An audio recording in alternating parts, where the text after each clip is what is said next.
এই মুহূর্তে দাঁড়িয়ে আছি শোভাবাজার চত্বরে। এই জায়গার সব থেকে বিখ্যাত যে দোকানটা, সেই দোকানটা হলো ধীরেন কেবিন। দোকান না বলে কেবিন বলা ভালো, তার কারণ কলকাতা থেকে কেবিন কালচার প্রায় উঠে যাচ্ছে বললেই চলে।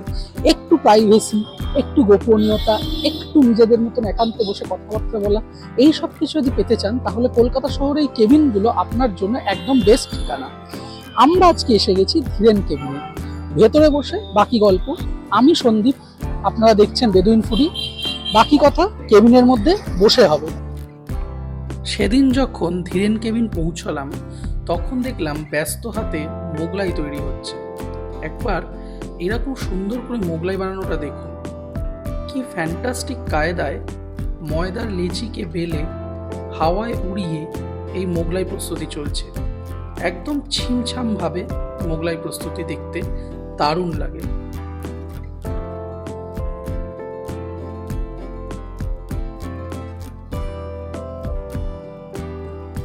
এখানে কিন্তু সেভাবে ছাঁকা তেলে ভাজা হয় না, যা দেখলাম এখানে চাটুতে তেল দিয়ে বেশ ভালো করে ভাজা হয়।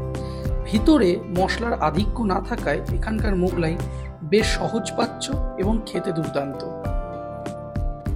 সেদিন যদিও আমি মোগলাই পরোটা নিইনি, যেগুলো নিয়েছি সেগুলো নিয়ে আলোচনা করা হবে। প্রায় 100 বছরের দিকে যাওয়া এই রেস্টুরেন্টের ভেতরে একটা ঐতিহ্যের ছোঁয়া তো লেগে রয়েছে, এটা বলাই বাহুল্য। দেয়াল জুড়ে বিভিন্ন পুরনো দিনের স্মৃতি আর এই কেবিন কালচার কলকাতা শহর থেকে আস্তে আস্তে উঠে যাচ্ছে। দেখা যাক কদিন থাকে।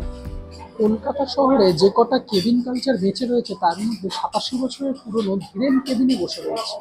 প্রথম যে আইটেমটা অর্ডার করেছি সেটা হচ্ছে মাটন প্যান্থারাস। আমার প্যান্থারাস সম্পর্কে সেরকম কোনো অভিজ্ঞতা নেই, তার কারণ এর আগে আমি কোনোদিনও প্যান্থারাস খাইনি। খাবারটা আমি একটুখানি ভেঙে দেখাই। এইরকম দেখতে।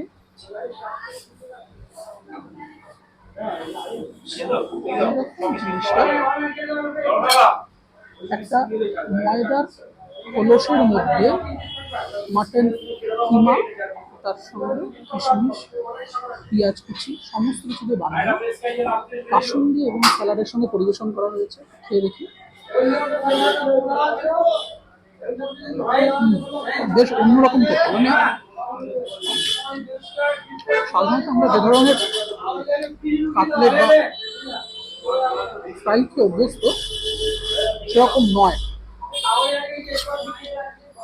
এটা একটা ময়দার খোল, তার উপর ব্রেড ক্রাম্ব দিয়ে অর্থাৎ ডিমের গোলায় ডুবিয়ে এটাকে ভাজা। বেশ পাতলা এটা। স্যালাডের সাথে মিশিয়ে খেতে দারুণ লাগছে। তবে হ্যাঁ, আমার প্যান্থারাস সম্পর্কে অভিজ্ঞতা আগে কখনো ছিল না, এটাই প্রথম। একদম মিহি কিমা, তার সঙ্গে পেঁয়াজ রসুনের স্বাদ একটু মিষ্টির দিকে, এটা দুর্দান্ত।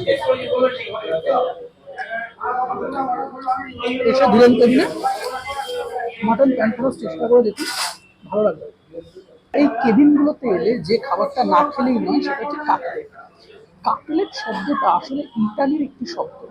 কাটলেট কথাটা মাংসের এক ধরনের কাটিং, এই প্রসেসটাকে বোঝায়। আমরা যেটা নিয়েছি সেটা হচ্ছে মাটন ব্রেইজড কাটলেট। ব্রেইজড শব্দটার অর্থ হচ্ছে পেটানো, অর্থাৎ পিটিয়ে পিটিয়ে মাংসের কোনো ফিলেটকে যদি চ্যাপ্টা করা হয় এবং সেটাকে ডিমের গোলায় ডুবিয়ে ভাজা হয় তখন সেটা হয় কাটলেট। আমরা নিয়েছি মাটন কাটলেট। মাটনের ক্ষেত্রে সেটাকে মিক্সড করে বা কিমা করে তৈরি করা হয় এইরকম ডিমের গোলায় ডুবিয়ে ভাজা। এটার মধ্যে ব্রেড ক্রামস নেই, অর্থাৎ শুধু ডিমের গোলায় ডুবিয়েই ভাজা। ভেঙে দেখাই। এইরকম ভেতরটা। কলকাতা শহরে লর্ড আর্মহাস্টের সময় এই কাটলেটের প্রচলন বেড়েছিল এবং সান্ধ্যকালীন আড্ডায় ইংরেজরা কলোনিয়াল পিরিয়ডে এই কাটলেটকে বেশ সমাদরের চোখে দেখত।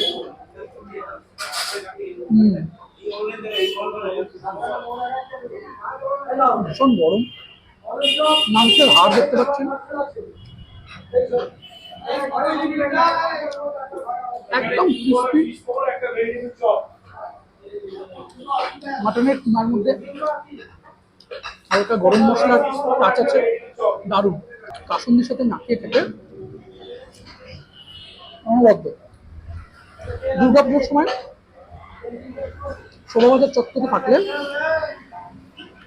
87 বছরের পুরনো এই কেবিনকে একদম মিস করবেন না, অতি অবশ্যই আসবেন।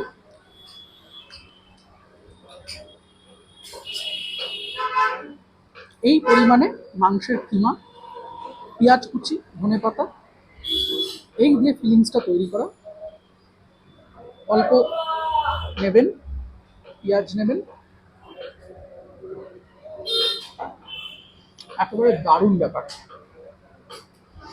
এখানে কোনো ব্রেড ক্রাম্পস আমি দেখতে পাচ্ছি না, এটা ডিমের খোলা দিয়েই ভাজা, মানে ডিমের ব্যাটারে ডুবিয়ে। দারুণ, অপূর্ব। ধীরেন কেবিনের এই আইটেমগুলো সিগনেচার আইটেম। আজকে মোগলাই পরোটা খাওয়ার জায়গা নেই পেটে, আর একটা আইটেম অর্ডার করেছে, সেটা দেখাচ্ছি। ফিশ পকোড়া। মাছের প্রতি আমি যে অবসেস সেটা আপনারা সবাই জানেন, বিশেষ করে সেই মাছ যদি হয় ভেটকি। এই কেবিনগুলোতে না মাছ নিয়ে কোনো কম্প্রোমাইজ করা হয় না। মাছের পরিমাণ বলুন কি মাছের কোয়ালিটি বলুন, একদম 100% জাস্টিফাইড। প্রপার ভেটকি দিয়ে তৈরি ফিশ পকোড়া, একদম এইরকম ব্যাপারটা দেখুন, এইরকম ফিলেট। ধীরেন কেবিনের এই মাছের ফিলেটের, এই মাছের কোনো জবাব নেই। মাছের পরিমাণ দেখেছেন, একদম ক্রুজ আউট হচ্ছে। এই বাইরের ব্যাটারটা দেখুন, এটা একদম পাইপিং হট, একদম গরম গরম ভেজে দিয়েছে তো।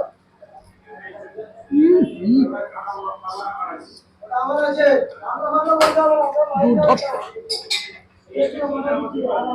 এই ফিশ পকোড়াটা কাসুন্দিতে ডুবিয়ে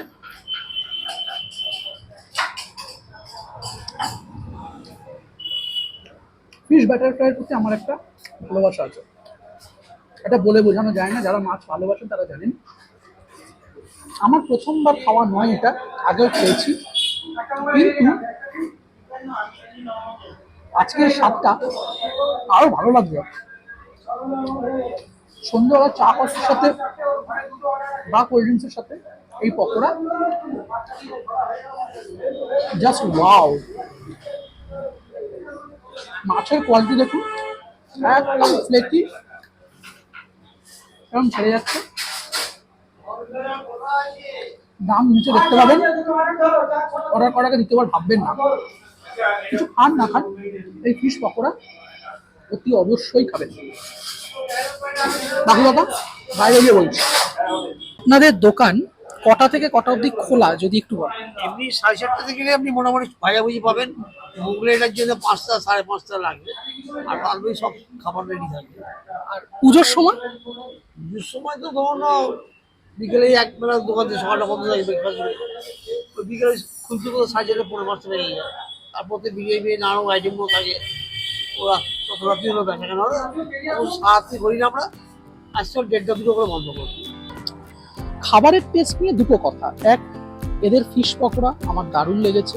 মাটন ব্রেস্ট কাটলেট খুব ভালো, কিন্তু মাটন প্যান্থরাসটা যেহেতু আমার এর আগের স্বাদ প্যালেট নিয়ে পরিচয় নেই, সেহেতু আমি বলতে পারবো না এর স্বাদ কেমন বা এটা অন্য কোনো জায়গার স্বাদের সঙ্গে ডিফার করেছে কিনা। কিন্তু আমার ব্যক্তিগতভাবে এই মাটন প্যান্থরাসটা ভালো লেগেছে। আমার 3টে খাবার যে কটা আমি অর্ডার করেছি, সেই 3টে খাবারই আমার ক্ষেত্রে খুব ভালো লেগেছে। আমি হাইলি রেকমেন্ড করব। কলকাতার এই আইকনিক জয়েন্টগুলো এখনো নষ্ট হয়নি, আশা করি ভবিষ্যতে নষ্ট হবে না। যতটা তাড়াতাড়ি সম্ভব আসুন, খাবারগুলো টেস্ট করে দেখুন। সমস্ত কেবিনের খাবার দাবার নিয়ে কথা বলার ধৃষ্টতা আমার নেই। সব থেকে যেটা বড় কথা সেটা হচ্ছে এখানকার খাবারের মান। আপনি এই দামে এই শহরে এই খাবারটা যদি পেতে চান, তাহলে অতি অবশ্যই জায়গাগুলোতে এসে খেয়ে এদের টেস্ট আর এদের গুণমানটা পরীক্ষা করে দেখে নেবেন। আমার কথায় বিশ্বাস হোক বা না হোক, আপনারা নিজেরা যথেষ্ট বুদ্ধিমান, জানেন কি করতে হয়। এই খাবারগুলো সম্পর্কে জানতে গেলে নিজেরা এসে খাবেন। সব থেকে বড় কথা, চ্যানেলটাকে সাবস্ক্রাইব করবেন, এগুলো আপনারা করছেন না। চ্যানেল সাবস্ক্রাইব করে আমার এবং আমার চ্যানেলের পাশে থাকবেন, দেখুন, ভালো লাগবে।